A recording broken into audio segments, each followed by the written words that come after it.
Orang-orang yang berperilaku seperti PKI menuduh PKI hanya karena tidak mengikuti golongannya. Yang kafir, yang PKI, yang munafik, siapa? Wahai umat, wahai rakyat, PKI mencari-cari kesalahan terus-menerus.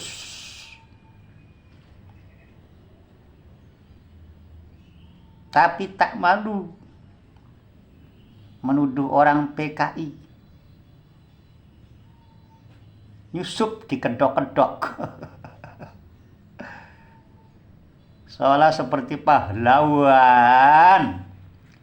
Seperti pembela umat, pembela rakyat.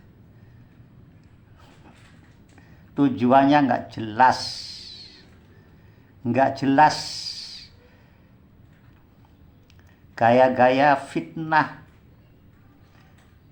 bikin gaduh, mencari-cari kesalahan, menghujat, mau kudeta segala macam. Itu gaya apa itu?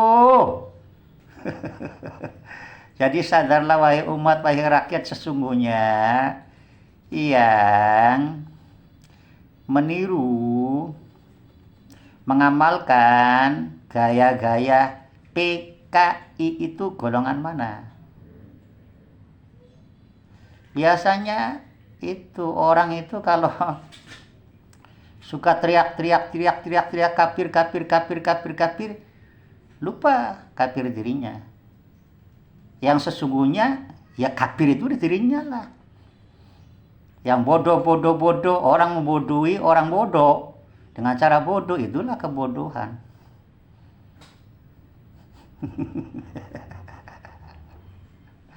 Ngawur ya. Ngawur aja, ngawur. Masya Allah.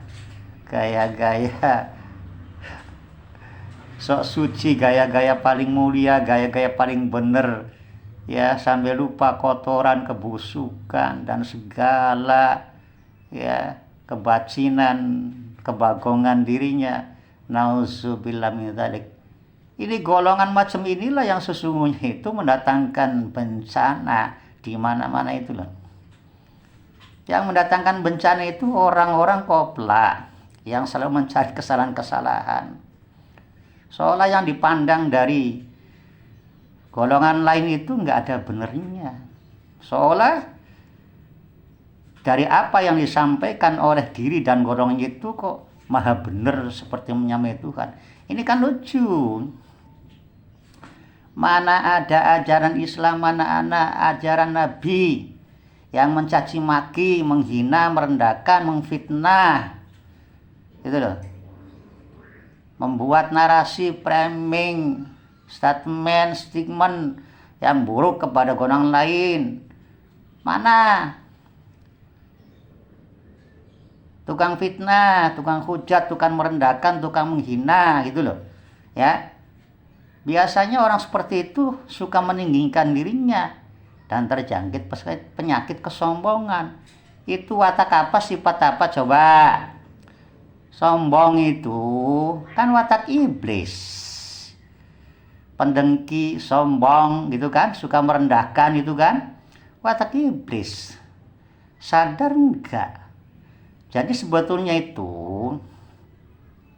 mereka itu sedang dikuasai oleh iblis setan atau oleh rasa keimanan ya, atau tanggung jawab penegakan moral keadilan, atau yang namanya menegakkan keadilan atau demi umat demi rakyat ini hanya pada mulutnya saja, sedangkan hatinya berkiblat dan dikuasai, disetir oleh kekuasaan syaitan. Nauzubillah min dzalik.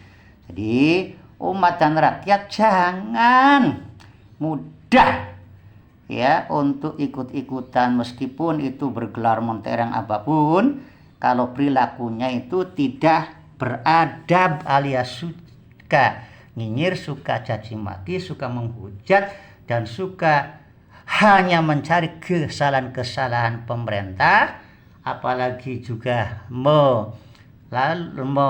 mencari-cari selalu kesalahan ya presiden kita yang merupakan negara, yang merupakan lambang negara, ya. Jangan ikut-ikutan pada orang-orang seperti itu yang terus mencari kesalahan pemerintah, bantu enggak, malah selalu mencari kesalahan pemerintah. Memberikan solusi enggak, malah bikin ribet itu. Jangan diikuti. Oposisi sekarang itu oposisi yang paling buruk ini pada sejarah bangsa kita ini, ya. Saya yang umur ya lebih daripada 60 ini mengikuti perjalanan dari ya periode presiden ke presiden sampai sekarang ini. Oposisi yang paling buruk ini oposisi yang sekarang ini, yang kebanyakan itu ya dilatar belakangi nggak tahu kepentingan duit, apa kepentingan balas dendam, atau kepentingan nafsu ketidaksukaan, atau karena tidak mendapatkan jabatan, atau ada puhir yang ngebosi gitu loh, yang kecewa akan kebijakan-kebijakan pemerintah sekarang. Itu nauzubillah min dzalik. Yang pasti yang kita lihat sekarang itu yang bikin gaduh, yang bikin turunnya bencana ini ya akibat keserakaan, kebencian, kesombongan, dan melempar ya, yang suka melempar kegaduhan. Mereka nggak sadar kenapa tertutup akal sehatnya gitu loh. Itu aja ya saudara-saudaraku, semoga mereka diberikan hidayah bimbingan Allah sehingga mereka sadar bahwa di balik dia mencari kesalahan orang lain, di balik dia mencari kesalahan Jokowi dan pemerintah, mereka juga bisa jadi lebih banyak kesalahannya timbang dia yang menyalahkan orang lain, timbang yang disalahkan oleh dirinya. Mungkin lebih banyak kebodohan, kekurangan, kekhilafahnya dibanding mereka hanya menuduh atau mengatakan bahwa orang ini bodoh-bodoh, bahkan kebodohan sendiri tidak diperhatikan, tidak disadari. Begitulah orang-orang tertutup hatinya. Nah, maka itu golongan ada dua, qad aflaha man zakkaha, yaitu sungguh mereka itu sangat beruntung orang-orang yang selalu membersihkan hatinya, tidak ada rasa benci, rendah hati, ngalah, ya, sabar, tabah. Itulah orang yang bersih hatinya. Itulah yang diuntungkan oleh Allah, ditinggikan derajatnya. Wa qad khaba man dasha, dan orang-orang yang rugi itulah orang-orang yang kotor hatinya, yang kotor ucapannya, yang kotor perbuatannya, yang selalu mudah melemparkan fitnah, melemparkan isu-isu hoak, suka merendahkan, suka menghina, suka mencela perbuatan orang lain dan golongan yang lain yang tidak sepaham dan tidak mengikuti golongannya. Itulah orang yang merugi. Kenapa? Karena saat sekarang kerugian adalah dibongkar kebodohannya, saat ke depan akan secara proses mereka lah orang-orang yang akan diuji dan diberikan cobaan, bahkan